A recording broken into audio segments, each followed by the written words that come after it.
Beyond the Shadow of Doubt podcast. I'm Megan Skidmore, and I work with LGBTQ plus families of a conservative faith background who feel their world has turned upside down. Join me each week on my journey to bring the traditionally taboo topic of asking questions and having doubts into mainstream discussion. My goal is to normalize that we all naturally have them as part of the human experience. Hey, everybody. Welcome to the Beyond the Shadow of Doubt podcast. I am thrilled today to have fellow coach and dear friend Tina Gosney with me. So welcome. So glad to have you. Thanks, Megan. Thanks for asking me to be here. I appreciate that. Yeah. Here's a fun fact. Shortly after I certified, shortly, like 4 or 5 months, Tina's podcast was the very first podcast interview that I ever did. So this is super fun. This is full circle for me.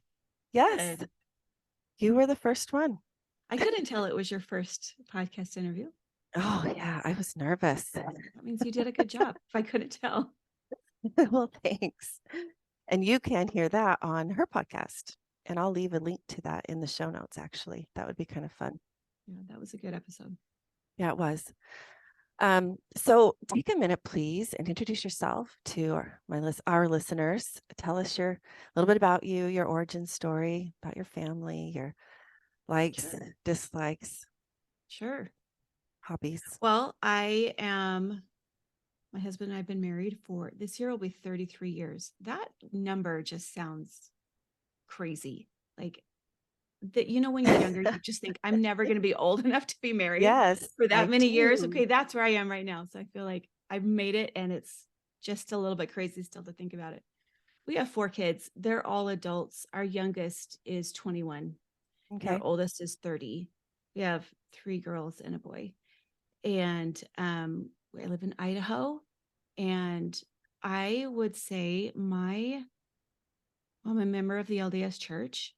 And my journey to coaching really came through some difficult experiences that we had in our family, and just me trying to figure them out and finding coaching and really finding some peace and a direction to go that helped me to figure things out in my own life, figure myself out, show up better in my marriage and in my family. But mostly my relationship with me is what I have figured out was lacking. And I didn't even know it until some things were shining a really big, bright flashlight on it. Yeah, that resonates for sure. You're in a much better place to navigate, cultivate, improve relationships with others if the first relationship with yourself is secure, you're aware of it, you know how to connect with yourself, all those things. And yeah, coaching taught me that as well, for sure. And I think if we don't have that really strong foundation in ourselves, this is what we see, and this is what I was doing, but it's also what I coach a lot of people on the same thing, is that we're constantly looking to other people in our lives to give us our sense of value and worth, and measuring ourselves according to what we see, our reflection from other people or achievements, and let those define us. But those are always moving targets, and it feels like you're on a roller coaster. And that's exactly how I felt for so many years. Like I was on a roller coaster, and I just was incapable of getting off or turning the, pushing the power button somehow to make it stop. Right. It's a very powerless way to navigate life. Yes. And often you don't even realize it at the time because it feels like you don't have that power, right? You're not aware. Right. And I don't even think that we're aware that we have the ability to get off. Yes. And it lies within ourselves. Yes, you are so right. So when I met you and I was on your podcast, it was a different kind of niche, a different target. It was called Parenting Through the Detour, and you have evolved and grown since then to coaching your family relationships. Right. And I love that. Can you share a little bit more about that? About the evolution, how I Whatever you want switched. to share about how you're, yeah, yeah. Okay. Well, I was doing Parenting Through the Detour. A lot of my work that I did on myself at the beginning, and well, I wouldn't say that's not any different now. It's it's my finding my own value without relying on my children to provide that for me. And Mhm. we get so enmeshed with our kids, so codependent on them doing or being certain ways or having a certain relationship with them to look at ourselves then. And I think this is really more of a female mother thing than it is a father male thing generally, that we find so much of our own worth and value in our children, which is Yeah, that powerless place that I was. But by doing that, I put a lot of pressure on those relationships with my kids. And I put a lot of pressure on them to be a certain way that was not kind of me. And it wasn't, I was not wanting them to express their authentic selves in order for me to feel good about myself. Right. And right. so that's really was the reason I started and kind of fell into coaching in the first place. But then I was thinking, well, I want to help other parents release also, that need for their children to provide that worth for them. And as I got into it, I started coaching people and talking to people and seeing that it's not just what we do in parent and child relationships, but that we struggle in all family relationships. We look to each other, whether it's a spouse, a sibling, a mother-in-law, a parents, your children too. But we just have a really hard time getting along with our families. I really came to start focusing on LDS parents that have a family member that's struggling with their faith, Mhm. maybe leaving the church. And usually that's their children, is the ones that I end up talking to, although it's not exclusively there. There's a lot of pain in our church right now with Mhm. family members questioning leaving. It feels so threatening. It feels so dangerous to have our family members go there, our kids or our spouse, right?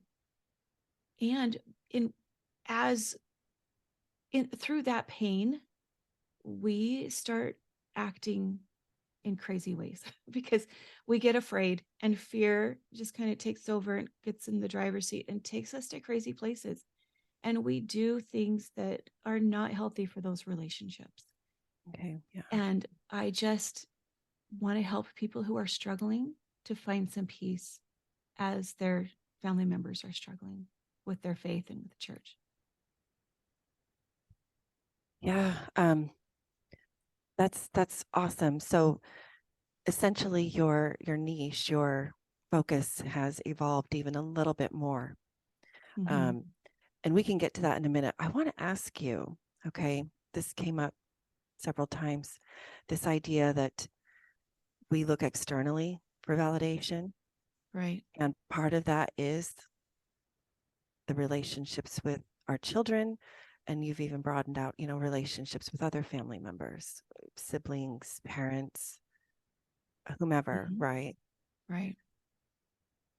In your work, Tina, like why do you think that is? Like, how has that um, shown up um, in your clients, for your clients? Like, where do you think that need to define oneself, or what is that making sense?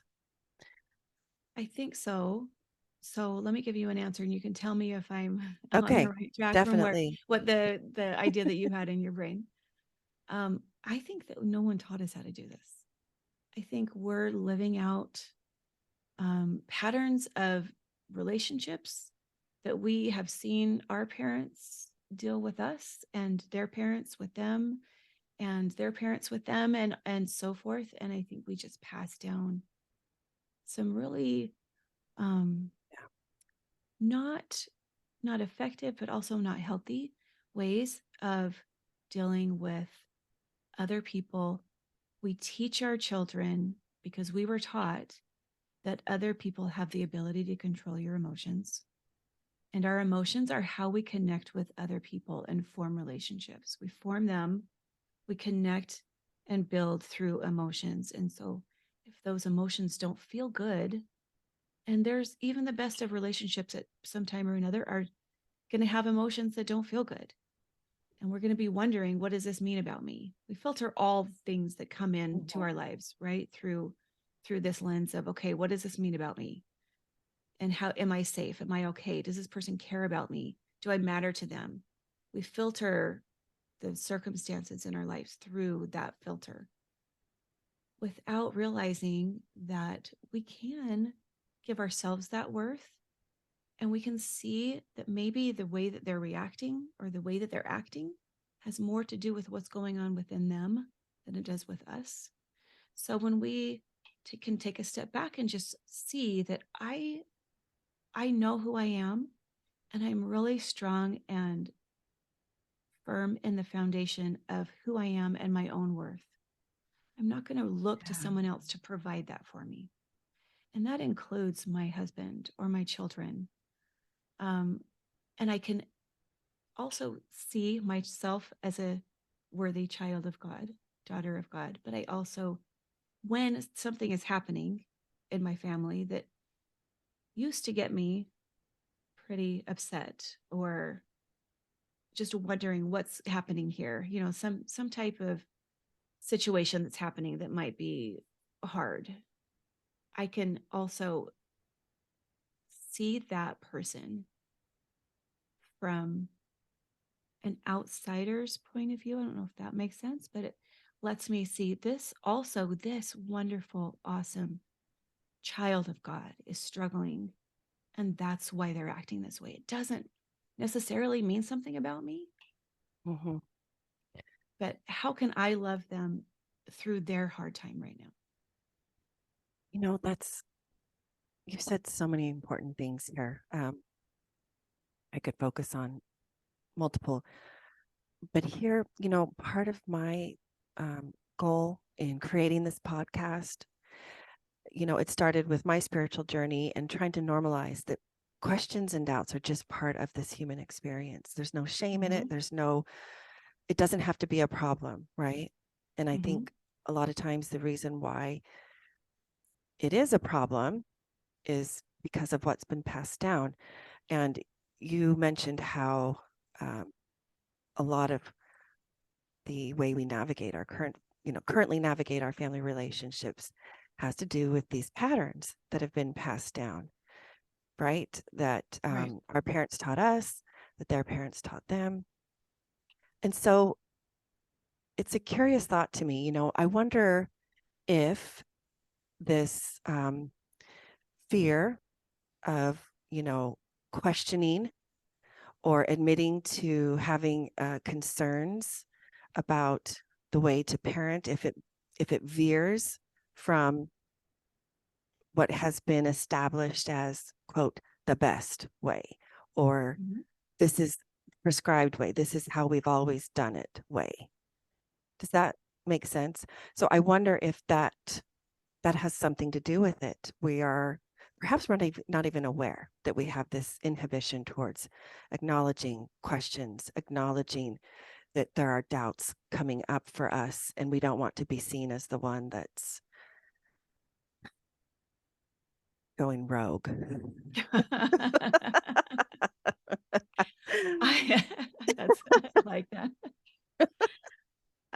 Yeah, of course, because we are just wanting to fit in with the people around us. And when you start families they reside around systems that have been in place for a long time. And when you start to change, you automatically start to change the system, and it can feel discombobulating.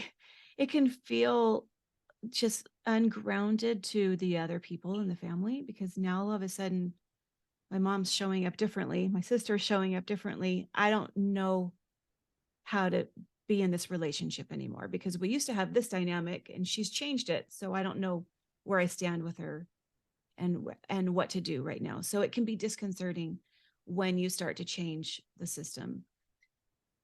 Yeah, and you know what? That brings up this thought to me, like, I wonder if sometimes that difference in the dynamic is often filtered as wrong or Yes. not.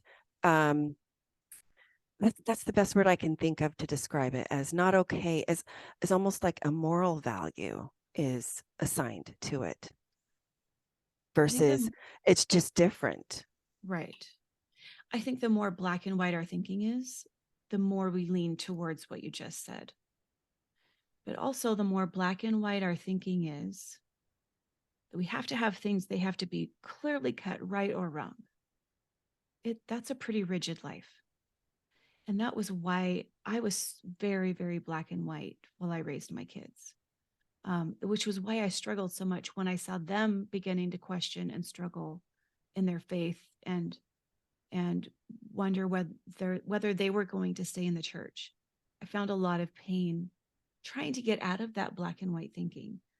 I now look at it like this was the like to be challenged in that way has been one of the greatest blessings for me, to be able to see the beauty of having questions and how it leads you to more resiliency, especially emotional resiliency in your life. You don't have to have someone else stay the exact same way that they were 20 years ago in order to be okay with that relationship with them. You can allow them to change and it's okay. And you can also allow them to have questions and not freak out about it and not be Yeah. requiring them to come back and like, no, this is the road, the one road that our family walks on. And I'm going to pull you back here Mhm. no matter what I have to do. Right. I can allow you. I'm not so black and white in my thinking and I'm not reacting from fear. I can allow whoever it is to take this journey that they need to take to figure out the things that they need to figure out. I So can I be have there and walk right alongside them and love them through that process. yeah. And it's okay. It's all okay. I'm curious to know your thoughts about this, this idea that um, we can be okay with where others are at. I wonder if sometimes that knee jerk reaction to feel fear or uneasiness or Mhm. worry when we do see a family member doing things differently than what we expected, what we were used to, is because I think sometimes our focus is so much on we need to do this, this, and this so that we can get this result in the hereafter or in the next life Mhm. versus this is one thing coaching has really helped me with um, and actually was, you know, in some of my more difficult times earlier on, I felt very divinely guided to slow down, to take things a day at a time, or even an hour at a time, or a minute at a time. Mhm. And we both know the importance of being present. The present moment has so much to offer. Yes. I think that focus on, checking kind of like a vending machine, we can put this amount of coins in and then we'll make sure that we get this result in the next life. I don't Right. know. Tell me your thoughts about that. Yeah. I think our church, we say that we are learning on this earth, right? So that we Mhm. can achieve a certain thing afterwards or become one day become like God is the ultimate goal. I don't know that the vending machine checklist actually has the power to produce a person who is like God. Yeah. When my son came out to us, it's been about 5 years, and I had already had struggles with some of my other kids, and And when he came out to us, I, every time I talk about this, I get a little emotional because I That's just put okay. myself back into that place, Yep, right? I get it. You're And safe here. I didn't get out of bed for 3 days. And I remember I just said, I can't live my life like this. I can't go on, right? This is not going to work for me. And I had my husband give me a blessing. I said, I need so much help right now. And he doesn't, this is funny because every time we talk about this, he doesn't even remember saying this in the blessing. But it's the only thing that I remember that he Mhm. said through that blessing. And it was, Heavenly Father wants you to know that you don't have to worry about your children's salvation. He has it taken care of. You don't need to worry about it. What you should start focusing on is your own. Because I was so caught up in dragging my kids back to that path, Mm. that story that I had written for them, Yeah. that I was losing myself. I was losing my kids. Um, since then, when I've started focusing on myself and coming to know who I am, and like you said, being still, you can't find out who you are without being still, without Right. slowing down and taking time, right? Um, that has been the biggest gift to me, but it's also been the biggest gift to my children and my family because I'm still trying to figure out the whole LGBT thing. I don't have answers. Nobody has answers. And you have to be able to sit with some uncertainty in, like, I don't know what's going to happen, but I do know that I love my kids. And I know that God loves my kids. And I'm just here trying to be a better person every day and trying to love them better. And as I do that, I'm producing or promoting a family that is way more connected and loving to each other than we ever had when we were trying to live that vending machine checklist. Yeah. There's that theme of connection again, connected to self, connected to our loved ones, our families. And I love what you said, that quote vending machine style approach. You might you might get a Coke, but you're not going to get a person who A godlike person. is genuinely like gone through that struggle, that wrestle, that the personal growth that comes from allowing yourself to be human, allowing yourself to feel whatever comes up, to ask questions and acknowledge that they're there in the first place. No? Absolutely. When we live that black and white, let's just let me just go to maybe a hypothetical. My son comes out to me and I'm still stuck and determined to stay in that black and white thinking. Well, Yeah. if our family's going to be together after this life, then he's just got to live and stay in the gospel, right? What damage would that have done to him? And me trying to just pull him back all the time, and me not accepting that that's not the life that he wanted, would have created such a big rift with us that he wouldn't have wanted to be a member of our family anymore. He probably would have severed that relationship. And this is a child who I had I had several very spiritual experiences around his birth where I knew that he was sent to our family for a reason.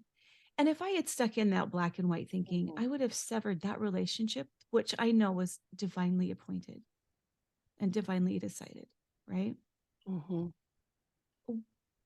Who's the one that's not in the right there? That would have been me. My inability to accept that I have a son that's gay and to Mhm. accept him as he is would have pushed him out of our family. And then I'm not fulfilling my role as a mother and Mhm. unconditionally loving him, but I'm also not allowing myself to grow, because when we allow uncertainty and allow ourselves to sit with the uncertain future and the anxiety of what we don't know what's going to Yeah. happen, that produces a human that can grow. But I Yeah. would have stunted my own growth, and I would have damaged my family if I had stuck with my this is right and that is wrong kind of thinking. Yeah. It has been so much more freeing and I would say mentally healthy to shift to a place of, you know what, I am not really sure about that thing and be able to hold two things, one in each hand, Mm-hmm. and you can still move forward holding each the thing that maybe you don't understand or you're not sure about, but you have this over here that you do and you can be grounded in that. For me, it always comes back to my relationship with the divine. Mm-hmm. That's where I can ground myself for sure. And I love what you said. If there's one thing being a parent of an LGBTQ plus child has really taught me is my job is to love,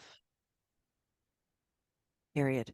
Not to worry about what if or what their path looks like and if it's different from mine. Like to me, that's actually turned into a beautiful thing. Like Mm-hmm. to me, that shows how cognizant God is of our existence and what is needed for us in our own earthly journey. I like you to think of it as I took out that word or, it's this or that, and I put in an and. I can Yes, have this and that, and they can yes, both be there at the same time. I don't have to have all the answers to know how I can live with both of those things at the same time. But I'm mature enough now that I can hold those two things without them having to one of them having to push the other one out. yeah. The word and very much a staple in my vocabulary. Yes. So, you've already shared with us how your focus has evolved, and your Mm-hmm. focus is you're working with um, individuals who perhaps their child or maybe just another family member is um, having questions or even considering leaving the church. And I'm sure that a lot of questions then come up for that individual, whoever you're working with. Um, this is such an important space. There's a lot of I'm pain in this space. Yes, and I sometimes wonder if some of that pain comes from the current paradigm the person has, the current perspective the person has, and either not being aware that that paradigm can shift and it will be okay that it shifts, or like you've already mentioned, just really hanging on to that black and white thinking. I think a lot of folks don't, if they are in the black and white thinking, often there's the awareness piece is missing. I don't know. I think so too. I think there's a few things that factor into that.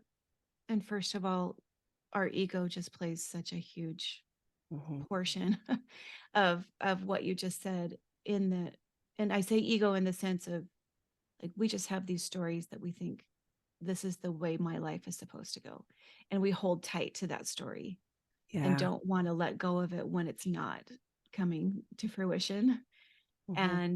and we try to force things back into that box, but we can do some damage to ourselves and to others when we try to force and we don't loosen that story a little bit and let other people be and live their lives outside of our story. Mm-hmm. um, but I think also if we're not willing to shift the paradigm, it does rip families apart. And Mm-hmm. that's why I call my podcast the Coaching Your Family Relationships podcast, because this factors so directly into how we treat and think and Yeah. feel about family members that are questioning, struggling, leaving. Um, that even if we don't think that it's coming out, if we're trying to carefully measure our words, where it's coming out how we feel and think one way or another, no matter how hard we're trying to edit ourselves, right? And Yeah. we map each other so well, especially when we're in the same family. We just know how to map each other, and we know without words what the other person is thinking.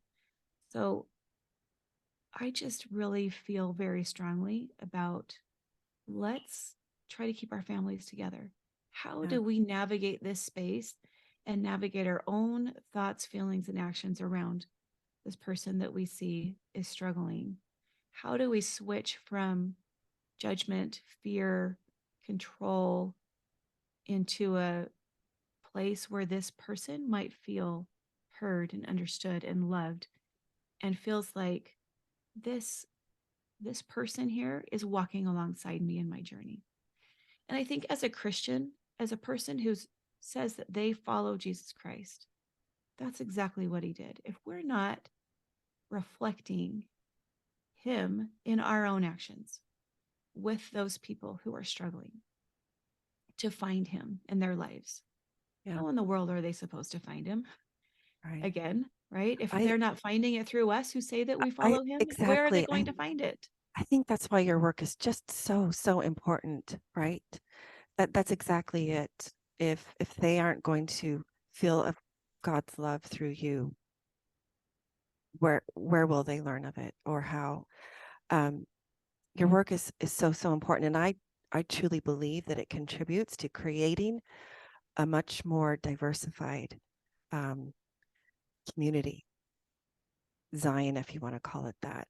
Like it contributes, it creates spaces that maybe weren't already there or were just waiting to be there, and helps to contribute towards creating safer spaces in general. So one last question for you, Tina. Yeah. What what does living beyond the shadow of doubt mean to you? Hmm. Now I need to think about that for a second. Living beyond a shadow of a doubt.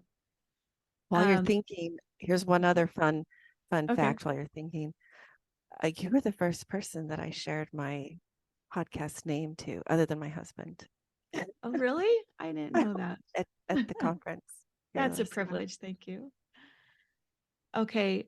For me to live beyond a shadow of a doubt means I don't I don't even, even in a gospel sense, I have a lot of things that I really want to be true. I can't say that I know that they're true. And I think that that's actually a really beautiful thing, because it keeps me searching and it keeps me moving forward and it keeps me seeking a relationship with God, with myself. How do I fit into this spiritual faith community? It keeps me moving forward instead of Yeah. feeling like I'm really firmly sitting here and I know all that I need to know. When I felt like I knew, I wasn't moving forward nearly as much as I am now in my own spirituality. And Yeah. I think that's a huge gift. And I don't think I'd change it. Yeah. Agree. 100% agree. So good. So, so good. Thank you for sharing that. And thank you so much Yeah. for joining me. Just a few more for funsies questions. Oh, And you can funsies questions. just Okay. do one word answers, maybe two Okay. words, but they're just meant to be short. What is your favorite book?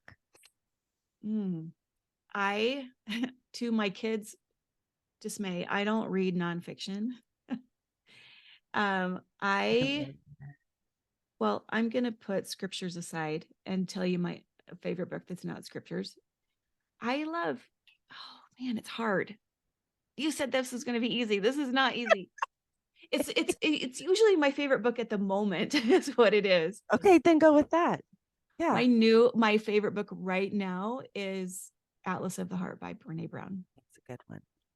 It's read a half of reference that. guide that I just look in all the time. So many gems. Yes, agreed. Are you an introvert or an extrovert? Introvert. Okay. A night owl or a morning lark? Oh no, I'm a morning person through and through. I wish I was. I'm not. Your favorite artist? Oh, my husband is an artist, and so he is my favorite. Mm, Yeah, is it on more than painting in more or than one music? way. Yeah. Painting, music, drawing? Oh, painting. Yes, he's an oil painter. Awesome. Okay. Love that. Do you have a celebrity crush? No, so Brene Brown she's a celebrity, isn't she? Okay, that I works. totally have like anything she says, I'll be right there. That works. That works. Are you a Pepsi or Coke fan? I don't drink soda. You know what? Everybody keeps answering. I'm gonna have to come up with a new question. That's dating me. That's so like 80s, 90s, right? Okay, and the furthest place you've traveled? We took a trip to Rome and Florence Love it. 5-ish so years ago. That has Oh, to be the furthest place. that's on my bucket We went list. to check out all the art. My Yes, husband's an artist, remember? So yeah, we went on definitely. an art tour, an art trip to go look at all the art in Italy. Sounds amazing. It was. Well, tell our listeners where they can find you, how they can connect with you, and if there's any, things that offers that you have available. Yeah, my website is tinagosney.com. My Instagram and coaching are, well, Instagram is at Tina Gosney Coaching and Facebook is Tina Gosney Coaching. I don't drop into social media a ton. I was just thinking I need to do that a little bit more. So I might start posting a little bit more. I do have a podcast. That's where I put most of my time and energy. And it's the Coaching Your Family Relationships Mm-hmm. podcast, Mm-hmm. which right now I'm in the middle of a super cool um, series for Okay. the January, February, March. I don't know when this episode's gonna on your podcast will air, but it will still live on my podcast even if it's Okay. past Yes. that time. Yes. But I'm doing it's really based on a model I've learned from Amy Gianni, who is my mentor. Mm-hmm. And Mm-hmm. it's know, love, and grow. First, we learn to know who we are. We have to learn to love and accept who we are. And then we can begin to grow from where a space of love and acceptance. And so I have Love January was it. focused on know, February is focused on love, and March is focused on grow. But I have a free download that goes with each month. So if you Okay. want to go grab that free download, that is my present day. This is how you can connect with me and Awesome. start to get into my work. So So all of that's on your website. that is on my website. It's also my podcast. I put links to those downloads in the show notes, so you can Okay. find it on most of the major podcast platforms. Okay. And I will include those in the show notes from today's episode too. Thank you. Such a pleasure to have Thank you you for on. inviting me. This is a Absolutely. love talking to you. I admire you so much. Oh, Thanks thank again. you. My pleasure.